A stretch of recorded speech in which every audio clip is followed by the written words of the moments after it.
Hi, it's Matt from Go Green Auto. So here we have a 2-year-old Nissan Leaf electric vehicle, and we have got bird poo marks on the bonnet. So in this video we're going to look at how you remove them and review this new product, the Autoglym Reflow. So the traditional way of getting rid of these marks is to get your polishing machine out and polish them out. And what you're doing when you're polishing, of course, is you're removing a layer of the clear coat, the lacquer.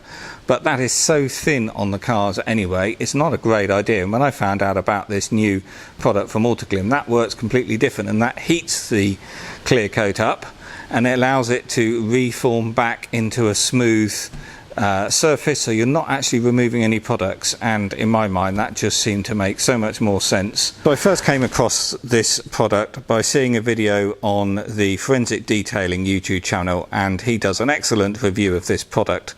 So I've just got these in for the first time. I've never used them before, and I'm going to have a go at removing a mark here. So let's just see if the camera is picking it up. It is just here.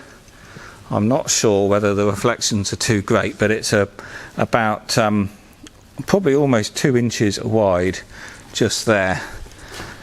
Now I don't think the camera's picking it up, but in certain lights we can see quite a lot of marking here. So we're going to have a go at this using this product and see whether that cures that without any polishing.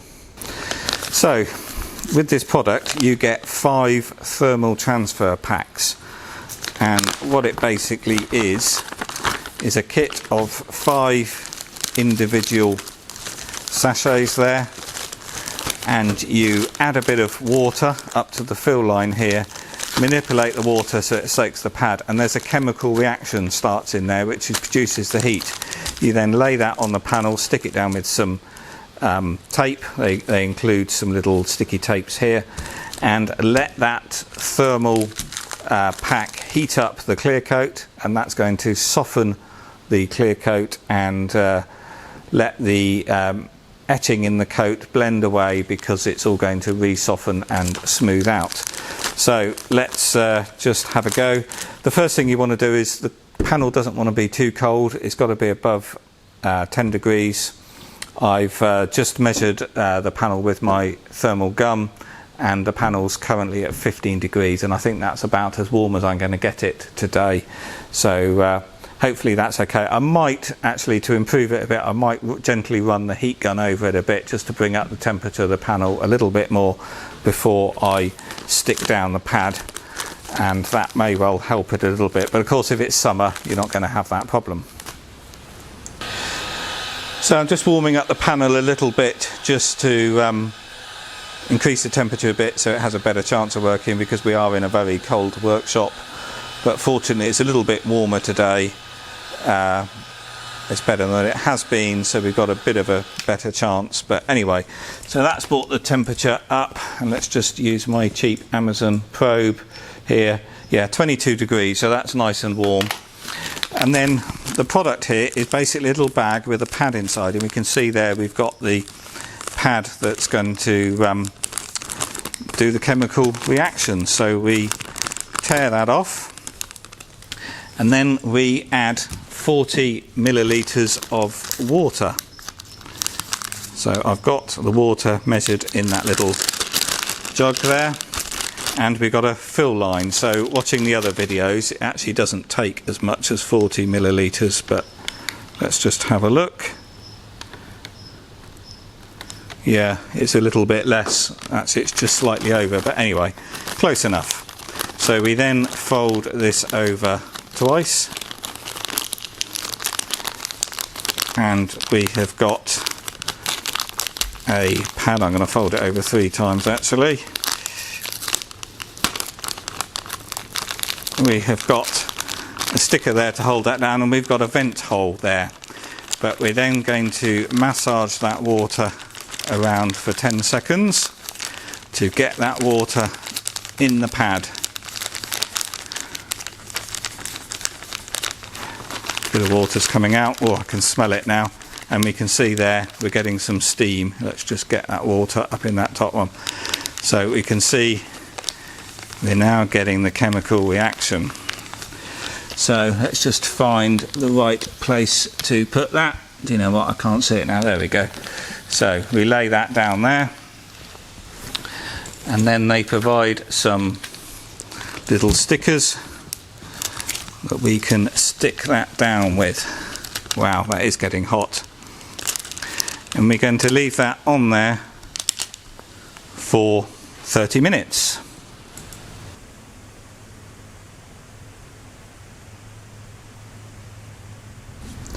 So half an hour has passed, so what we do now is remove it and give it 10 minutes to cool.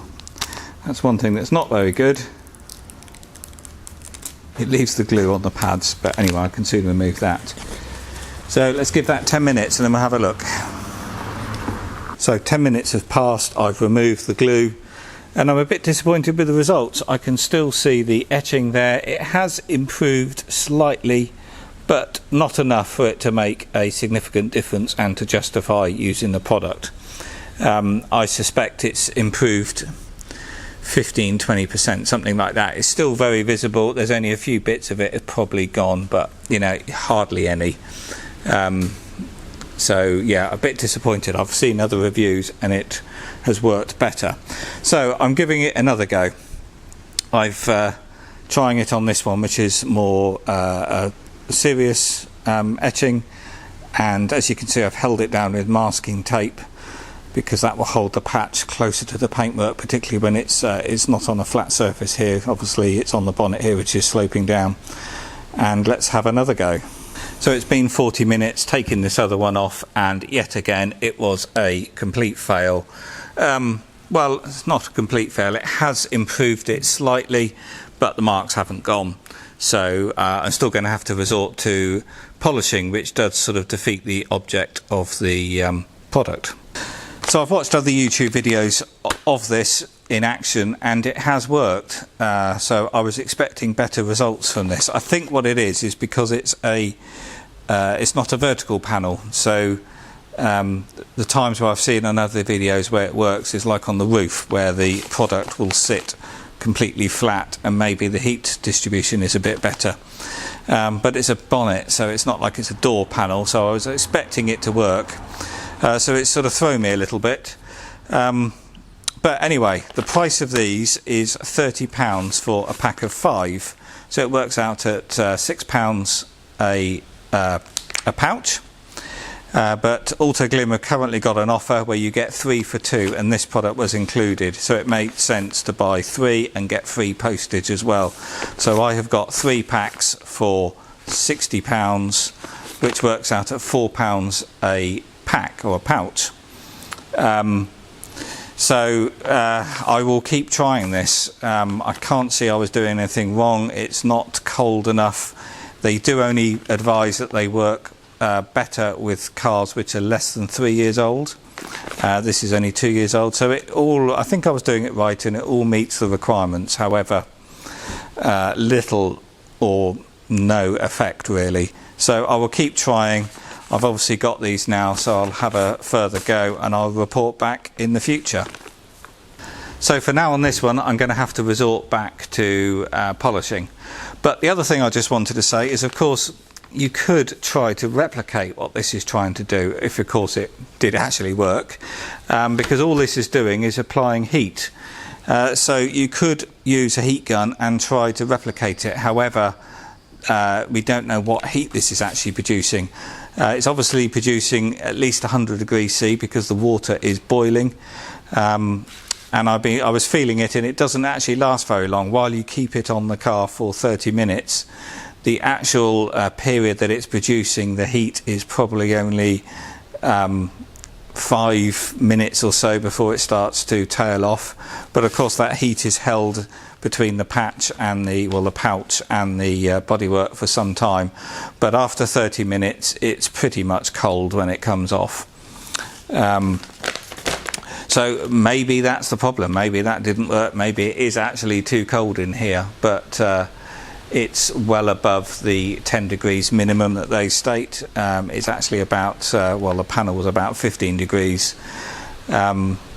So anyway, I'll keep trying, and I'll maybe make another video in the future.